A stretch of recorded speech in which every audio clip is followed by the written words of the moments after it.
اسٹیریوم آرس ان لوگوں کی دوا ہے جن کا خون کا نظام لمبی بیماریوں کی وجہ سے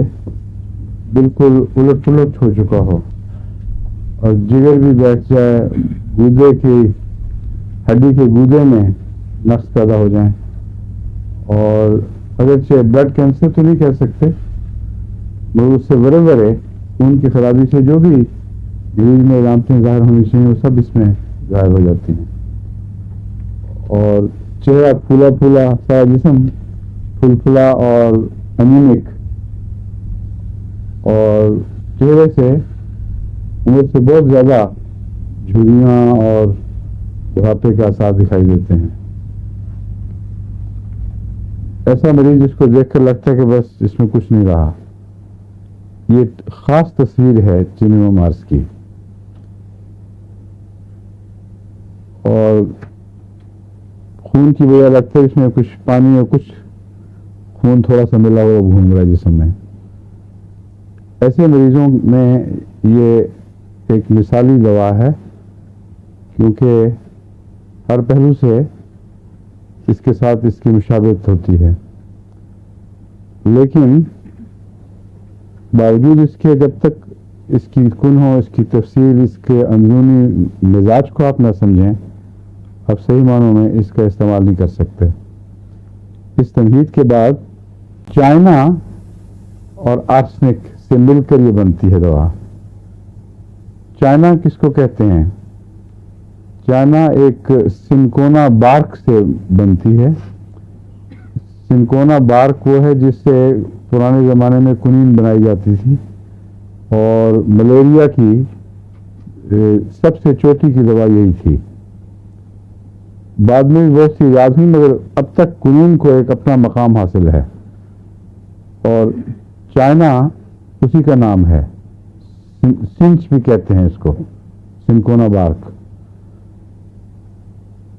اس کو جب آرسنک سے ملائیں تو کیمیکل جو تیار ہوتی ہے اسٹیریوم آرس، یہ اس کا نام ہے۔ اب آپ کو پتہ ہے کہ ملیریا سے جو خون کا حال ہوتا ہے، ہر دفعہ جب ملیریا کا بخار چڑھتا ہے تو سرخ ذرے خون کے بالکل ٹکڑے ٹکڑے ہو جاتے ہیں، سرخ ذروں میں جا کر اس کے جراثیم بیٹھتے ہیں، یعنی ملیریا کے، اور ان کو اندر سے کھاتے ہیں تو جو کھوکھے چھلکے باقی بچ جاتے ہیں، وہ زہریلے چھلکے ہیں۔ جس طرح سسری لگ جائے گندم کو تو دیکھنے میں واضح پورے دانے نظر آتے ہیں، مگر اندر سے وہ کھوکھلے ہوتے ہیں، ذرا سا اچھالو تو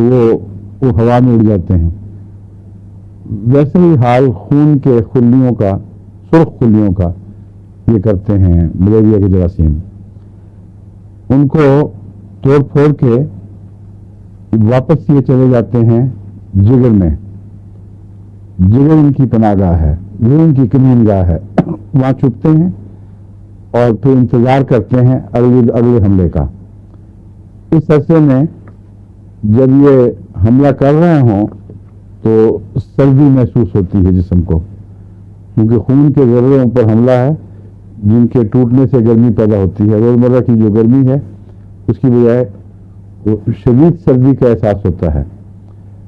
اور یہ جب ٹوٹ کے ساتھ ساتھ ٹاکسن جسم میں پھینکتے ہیں،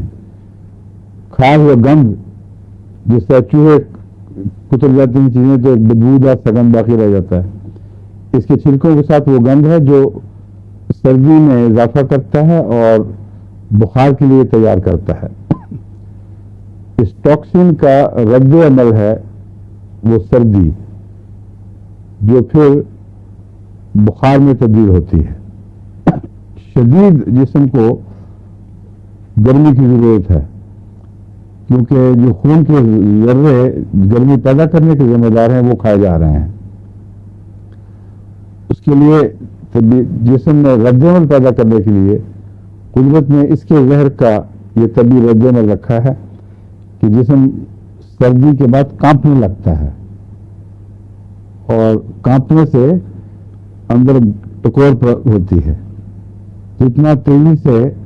جسم کے اندرون میں ذرے سارے کے سارے ہلتے ہیں، اسی طرح مائکرو ویو اوون کی سی کیفیت پیدا ہو جاتی ہے۔ اور وہ جب پورے جوش کے ساتھ رد عمل ظاہر ہونا شروع ہوتا ہے تو پھر بخار چڑھتا ہے، اور پھر بخار کے دوران وہ تمام جو جراثیم ہیں واپس جگر میں جا کے بیٹھ چکے ہوتے ہیں۔ اس صورت میں دوا دینا ہومیوپیتھی میں مفید نہیں ہے، بلکہ بعض دفعہ نقصان کا موجب بنتا ہے۔ یہاں سورج صاحب کی بیگم بھی بیمار ہوئی تھی، وہاں بھی عورت یہ ہوتی رہی، شروع میں پتہ نہیں تھا کہ ملیریا ہے، تو ان کو شروع میں دوائی دے دی، وہ اس سے فائدے کی بجائے اور زیادہ رد عمل ہوا۔ تو ملیریا کی دوا ہمیشہ ملیریا کا بخار چڑھنے کے بعد جب وہ واپس آتا ہے، نیچے اتر رہا ہو، اس وقت دینی چاہیے۔ کنین وغیرہ بھی اسی وقت بہترین ثابت ہوتی ہے، اور اس وقت وہ دوا خون کو ان جراثیم کے حملے کے لیے تیار کر دیتی ہے جو باہر آنے والے ہیں، اور باہر آتے ہی وہ پکڑے جاتے ہیں، اور اس کے نتیجے میں جو رد عمل ہے وہ اپنا عام دستور چھوڑ کر اپنی شکل بدل لیتا ہے۔ بخار جس وقت چڑھا کرتا تھا اس سے پہلے چڑھ جائے گا، کیونکہ وہ جراثیم کا حملہ ہے وہ جلدی پکڑا گیا ہے۔ تھوڑی ٹاکسن ہوئی، تھوڑی تیاری ہوئی، سردی ہوئی اور بخار جلدی سے آیا اور پہلے سے کم ہوا اور وہ واپس بھاگ گئے۔ تو اگلے بخار سے پہلے آپ وقت پر اس کو پکڑیں تو 2-3 چھوٹے چھوٹے حملے ہو کر ملیریا ختم ہو جاتا ہے۔ لیکن دوا صحیح ہونی ضروری ہے، اگر دوا صحیح نہ ہو تو رد عمل کو بیان ہی یہ معلوم نہیں ہوتا کس قسم کے بیکٹیریا ہیں، کس قسم کے جراثیم ہیں جن کا مقابلہ ہمیں کرنا ہے۔ قسم اگر ایک بھی ہو تو جسم کی کیفیت کے پیش نظر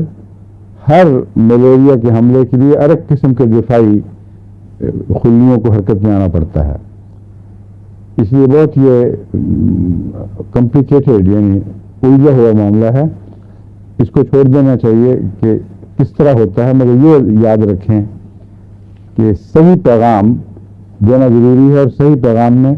مریض کا مزاج، اس کی کیفیت، اس کو بخار چڑھتے وقت اس کو کیا محسوس ہوتا تھا، بخار کے دوران کیا ہوا، سردی کے بعد بخار آ کر پھر اتر گیا یا بیچ میں پھر سردی آئی، پھر بخار آیا، پھر سردی آئی، اور کب تک ٹھہرتا ہے، 24 گھنٹے کے بعد واپس آتا ہے یا 48 گھنٹے کے بعد یا 36 گھنٹے کے بعد یا